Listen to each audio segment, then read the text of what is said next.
সকালবেলা ঘুমের চোখে যখন রুটি বেলতে ইচ্ছে করে না, তখন কিন্তু এইভাবে নাস্তা তৈরি করতে পারেন। সবাই কিন্তু মন ভরে খেয়ে নেবে। এর সঙ্গে আর আলাদা করে সবজি ভাজি করার কোনো দরকার নেই। দেখে হয়তো বুঝতে পারছেন নাস্তাটা কতটা লোভনীয় হচ্ছে। এভাবে করে সকালে যদি একটা দিন অন্তত নাস্তা বানান, দেখবেন সবাই কিন্তু মন ভরে খেয়ে নেবে। সঙ্গে একটু চা হলেই চলবে, আর কিছুই লাগবে না কিন্তু। ভেতরে পুরে ঠাসা আর উপর থেকে অনেক বেশি সফট, যেটা খেতে অনেক ভালো লাগে সকালের নাস্তায় অথবা বাচ্চাদের টিফিনে। এই নাস্তার কোনো ঝুরি নেই। এখন আমি প্যানের মধ্যে সামান্য তেল দিয়ে দিচ্ছি, আর এখানে দিয়ে দিচ্ছি আমি 2টো ডিম। আর এই ডিমগুলোর উপরে সামান্য পরিমাণ লবণ দিয়ে ডিমগুলোকে ঝুরু ঝুরু করে ভেঙে নিব। ভেঙে ডিমটাকে ভেজে নিব আর কি, পুরোপুরি একদম যে ভেজে নেব তা না, এটা একটু হালকাভাবে নাড়াচাড়া করে ভেজে নিলেই হয়ে যাবে। আমি এই ডিমটা দিয়েই ভেতরের পুরটা তৈরি করব, সঙ্গে আরও কিছু টপিং ইউজ করব। তো আশা করছি আজকের রেসিপি আপনাদের ভালো লাগবে। যদি ভালো লাগে প্লিজ ভিডিওটা বেশি বেশি করে শেয়ার করে দিবেন। এতে করে অল্প খরচে মাঝে মধ্যেই কিন্তু এই টাইপের সকালের নাস্তা অথবা টিফিনেও দিতে পারেন বাচ্চাদেরকে। এখানে আমি দিয়ে দিলাম ডিমগুলো, আর সেই সঙ্গে শসা আর গাজর দিয়ে দিচ্ছি। ঝাল খেতে চাইলে আপনারা সামান্য পরিমাণ কাঁচামরিচ অথবা শুকনো মরিচ অ্যাড করতে পারেন। লবণ দিয়ে দিলাম, আর 2 টেবিল চামচ পরিমাণ দিয়ে দিচ্ছি মেয়োনিজ। সব উপকরণগুলো একসাথে এভাবে করে মিশিয়ে নিতে হবে। মেশানো হয়ে গেলে এগুলো একটা পাশে রেখে আমি একটা ব্যাটার তৈরি করে নেব, যে ব্যাটার দিয়ে উপরের পরোটাটা তৈরি করব। আর উপরের পরোটাটা কিন্তু অনেক সফট হয়, খেতেও ভালো লাগে। বেলাবেলির ঝামেলা ছাড়াই কিন্তু এই পরোটা আপনি বানিয়ে নিতে পারবেন। তৈরি হয়ে গেল ভিতরে দেওয়ার জন্য এই পুর। এখন কিন্তু আমার পুরটা একদম রেডি। একটা পাশে রেখে আমি ব্যাটারটা তৈরি করার জন্য একটা বোল নিয়ে নিলাম। এখানে দিয়ে দিচ্ছি 2টো ডিম। আর আমার বাসায় 4জন মানুষ, 4জনের জন্য কিন্তু 2টো ডিম দিয়েই যথেষ্ট। হাফ কাপ পরিমাণ দুধ দিয়ে দিলাম।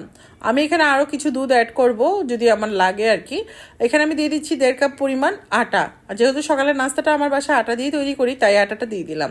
এখানে আমার মোট 1.5 কাপ পরিমাণ দুধ লেগেছে। আমি আরও একটু একটু করে দুধ এখানে অ্যাড করে দিলাম। আপনারা চাইলে কিন্তু পানি দিয়েও এটা তৈরি করতে পারেন ব্যাটারটা। আমি দুধ দিয়ে করে নিলাম, এতে করে টেস্টটা অনেক বেশি ভালো আসবে। আর একটা পাতলা স্মুথ ব্যাটার তৈরি করতে হবে, কোনো রকম লাম্পস থাকা যাবে না। তো এই তো ব্যাটারের থিকনেসটা হয়তো দেখেই বুঝে নিয়েছেন কেমন হয়েছে। 2 টেবিল চামচ পরিমাণ রান্নার তেল আমি এখানে অ্যাড করে দিলাম। এখন প্যানের মধ্যে সামান্য তেল ব্রাশ করে উপর থেকে আমি দিয়ে 1 চামচ ব্যাটার এখানে দিয়ে দিলাম। আমি 1 স্লাইস দিয়ে দিলাম চিজ, আর এখানে দিয়ে দিলাম যে টপিংটা আমি তৈরি করেছিলাম সেটা, আর একটা দিয়ে দিলাম আমি চিকেন সালামি। আর চিকেন সালামি এখন কিভাবে তৈরি করতে হয় আমরা মোটামুটি সবাই জানি। তো এটা দেওয়ার কারণে কিন্তু টেস্টটা অনেক ভালো আসবে।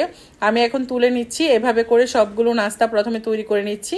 তো এইভাবে করে বানিয়ে কিন্তু আপনারা ফ্রোজেন করতে পারেন, যখন ইচ্ছা নামিয়ে জাস্ট তেলে ভেজে নিলেই কিন্তু হয়ে যাবে। আমরা কিন্তু চাইলে একসাথে 1 সপ্তাহের জন্য এই নাস্তাটা তৈরি করতে পারি। আর এই তো এখন আমি এইগুলোকে এভাবে করে মুড়ে দিলাম, পরোটার ভাজটা যেরকম দেয় ঠিক ওরকম। একটা প্লেটে তুলে নিচ্ছি সবগুলো নাস্তা। আর এদিক থেকে চুলা আগে থেকে প্যান বসিয়ে তেলটা আমি গরম করে নিলাম। আর তেলের মধ্যে এই নাস্তাগুলো দিয়ে 3 মিনিটের মতো এপাশ ওপাশ করে ঘুরিয়ে ভেজে নিব। এতে করে উপরটা অনেক বেশি ক্রিস্পি হবে আর ভিতরটা হবে সফট, যেটা খেতে অনেক ভালো লাগে।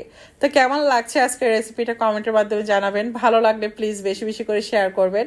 আপনাদের একটা শেয়ার অনেক বেশি উপকারী। অনেক নতুন আপুরা আছে রান্নাগুলো, সহজ রান্নাগুলো অনেক কঠিন মনে করে। যদি একবার রেসিপিটা দেখে নিতে পারে তাহলে কিন্তু তারাও তাদের পরিবার পরিজন নিয়ে এই মজার মজার নাস্তাগুলো বানিয়ে উপভোগ করতে পারে। তো প্রত্যেকটা নাস্তাই কিন্তু আমার ভাজা হয়ে গেছে। এখন আমি একটা প্লেটে তুলে নিচ্ছি। তো এভাবে করে সহজ সহজ রেসিপিগুলো দেখানোর চেষ্টা করি সবসময়। আপনারা কে কোথা থেকে আমার ভিডিওগুলো দেখছেন কমেন্টের মাধ্যমে জানাবেন, এটা জেনে আমার অনেক ভালো লাগবে। কালারটা যখন উপর থেকে এরকম হয়ে যাবে তখন কিন্তু আমি নাস্তাগুলো তুলে নিলাম একটা প্লেটে। আর এই তো দেখে হয়তো বুঝতে পারছেন, এখন আমি গরম গরম পরিবেশন করে দিচ্ছি।